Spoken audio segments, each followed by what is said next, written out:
Hello guys, and welcome back to Trending Updates TV.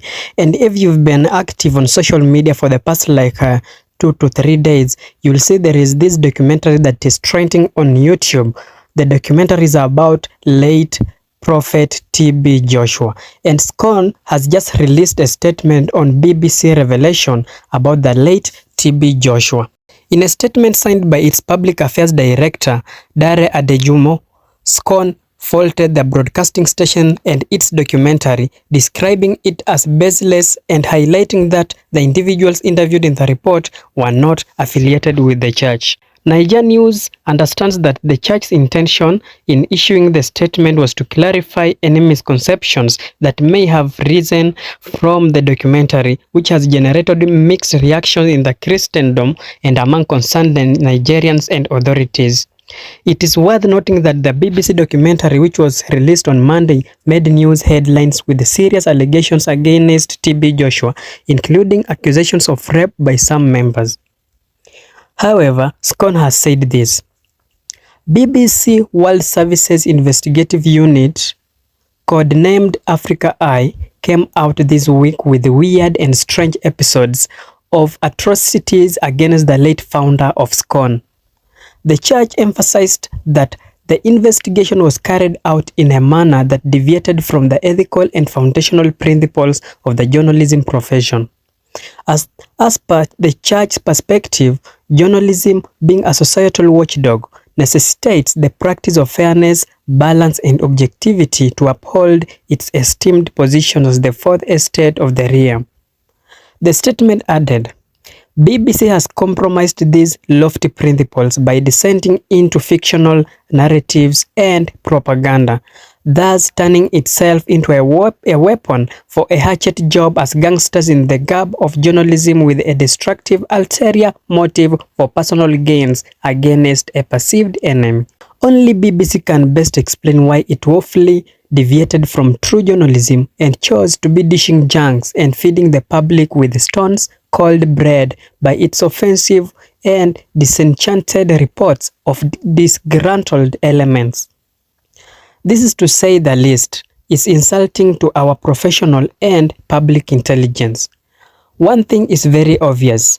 Hundreds of BBC cards cannot rubbish the indelible footprints of TB Joshua's legacies on earth again. According to the church, there are numerous individuals who have experienced astonishing miracles and greatly benefited from the anointing and grace bestowed upon them by the Lord through TB Joshua.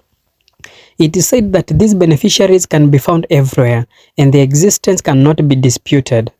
SCOAN observed that many of the individuals reside in the UK, which is the home base of BBC. It, however, expressed regret that the biased investigative eyes of the BBC fail to acknowledge their presence and instead rely on obvious biased narrators. The church said that countless broken families that have been reconciled by TB Joshua are also expressing their dissatisfaction with the BBC broadcast of falsehood. Additionally, it said that numerous vulnerable children from various parts of the world, some of whom were brought by their parents and others rescued from drug dens or brothels, who have had their destinies restored, are also anchored by the offensive reports. SCOAN said that BBC has clearly harmed its own reputation through its compromised and unprofessional journalism. It added that BBC would not have lost anything if it had gone to the church, even in disguise, in order to have direct experience of what was happening in the synagogue, instead of relying on disgruntled and manipulated individuals, some of whom were never known before in the church. SCOAN wrote this: some of those identified there are relics of homosexual and lesbian associates. My findings further show that everything the BBC put together is strange to SCOAN. One other clearly illogical thing in the charade is the BBC categorical statement that the man of God was involved in all the abuse for over 2 decades. How can that be a nation governed by law? It shows the station's crude disrespect and bizarre perception of Nigeria. Where were all these shameless interviewees in all the decades? Was it when the man passed on that they suddenly became awake or came back to their senses?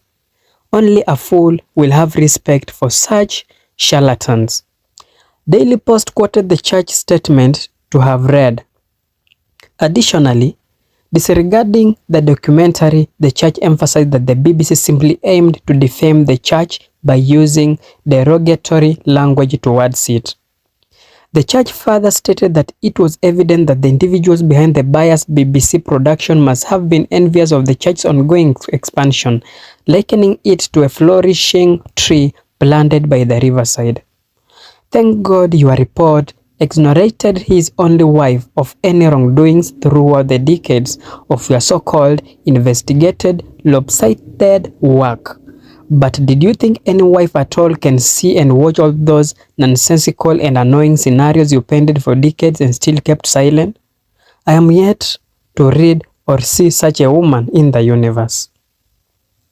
This is illogical, irritating, incomprehensible, unfathomable, and satanically dubious and malicious. The church condemned the report and begged God to forgive the sponsors, saying persecution of divine envoys or servants of God was not new in the history. Thank you so much for staying tuned, and thank you so much for always coming back to Trending Updates TV. Kindly leave your comment in the comment section what you think about church's report on this.